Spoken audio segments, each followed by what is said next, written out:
بیٹھنا ہے، کس کام کے لیے پنڈی آنا ہے، وہاں کیا حادثہ پیش آنا ہے، کیا خوشخبری ملنی ہے، کیا خبر دوسری ملنی، یہ سارا کچھ ریکارڈڈ ہوتا ہے۔ مگر پھر آپ کے ذہن میں ایک سوال پیدا ہوگا، وہ سوال پہلے سے پوچھا جا چکا ہے، رسول اکرم صلی اللہ علیہ وآلہ وسلم سے پوچھا جا چکا ہے کہ اللہ کے رسول اگر ہر چیز ہی لکھی ہوئی ہے تو پھر ہم کیا کرنے آتے ہیں، ہم کون سے کام کرتے ہیں؟ فرمایا جب اللہ نے کسی کو کوئی کام کرنا ہوتا ہے تو پھر خدا اس کام کے مطابق اس کو ڈرائیو موٹر دیتا ہے، اس کے ارادے اور قوت کو مضبوط کر دیتا ہے۔ آپ کاغذ لے کے 10 دفتروں میں جاتے ہو، کیوں جاتے ہو؟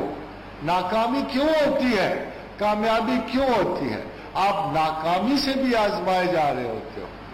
جب 2-3 مرتبہ ناکامی ہو تو آپ کہتے ہو دیکھ رہے اللہ میاں نہیں، ساڈا کوئی بھی نہیں۔ یہ جملہ سننے کے لیے آپ کو ناکامی دی جاتی ہے۔ کامیابی پہ تشکر دیا جاتا ہے، ناکامی پہ اس افسوس کا اظہار کیا جاتا ہے۔ اس زندگی میں کوئی لمحہ ایسا نہیں ہے جو آزمائش سے خالی ہو۔ پھر آدمی آیا کیوں ہے؟ پھر یہ مقصد کائنات کیا ہے؟ اس زمین کو بنانے کا کیا مقصد ہے؟ پھر انسان کو پیدا کرنے کا کیا مقصد ہے؟ پھر مدح رسول کا کیا مقصد ہے؟ صرف ایک مقصد، صرف ایک، کہ اللہ تعالیٰ نے باقی تخلیقات کی نسبت آپ کو ایک ایسی چیز دی ہے، جو چیز دی جائے اسی سے جواب مانگا جاتا ہے۔ آپ کو اس نے عقل دی ہے، امانت عقل دی ہے، شعور بخشا ہے، سوچنے کی صلاحیت بخشی ہے۔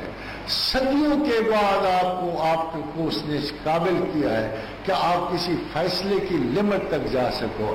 اس نے قرآن میں ایک چھوٹی سی آیت میں فیصلہ کر دیا کہ تمام زندگی، تمام عقل، تمام رزق، تمام فکر اس لیے بخشی ہے کہ اِنَّا هَدَيْنَاهُ السَّبِيلَ اِمَّا شَاكِرٌ وَإِمَّا كَفُورًا، چاہو تو مجھے مانو، چاہو تو میرا انکار کرو۔ صرف ایک کام کے لیے، باقی سارا پروٹوکول ہے، باقی ساری آپ کی زندگی کی سہولتیں ہیں۔ آخر اتنی دور بھیجا تھا، آپ تو امریکہ بھیجتے ہو، انگلینڈ بھیجتے ہو، بچوں کو 1000 بندوبست کر کے بھیجتے ہو، نہ ہو تو پھر اللہ کے ذمے کر کے بھیجتے ہو۔ اس نے بھی آپ کو بڑی دور ایک بستی بسائی تھی، بڑی دور، مہاجرت کی بستی ہے۔ کہاں سے ہم چلے، کہاں آئے؟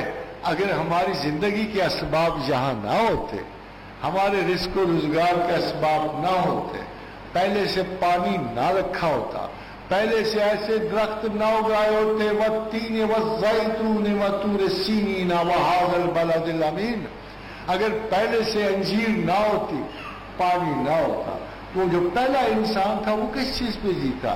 جب کھیتی باڑی بھی نہیں تھی، درخت تھے، صرف سمندر تھا، اس نے یہ تمام بندوبست کر کے بھیجے تھے۔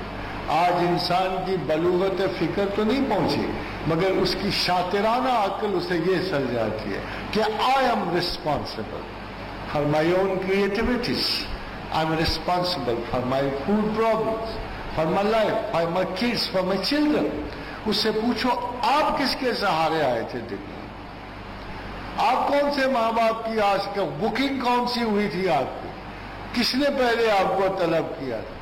کس کے گھر کو پتا تھا کہ یہ بچہ میرے پاس آنا، یا بیٹی آنی، یا بیٹا آنا ہے؟ آج کے تو اتنے سیانے لوگ ہیں، اتنے سیانے لوگ، اگر لوگوں کو پتا ہو کہ 3-4 بیٹیاں آنی، اس کے بعد بیٹا آنا، تو وہ سرے سے ہی مکر جائیں، کوئی کسی کو گھر میں نہ آنے دو۔ یہ خادم حضرات اللہ میاں نے بندوبست کر کے بھیجے انسانوں کے سارے۔ ایک کام دیا اس نے انسانوں کو کہ عقل جو میں نے دی ہے اس کو پرائیورٹیز دینا، اس کو استعمال کرنا، اور اس کے بعد اقرار خداوند تک جانا۔ یہ عقل رسول اللہ صلی اللہ علیہ وسلم کے حضور میں درجہ کمال تک پہنچی۔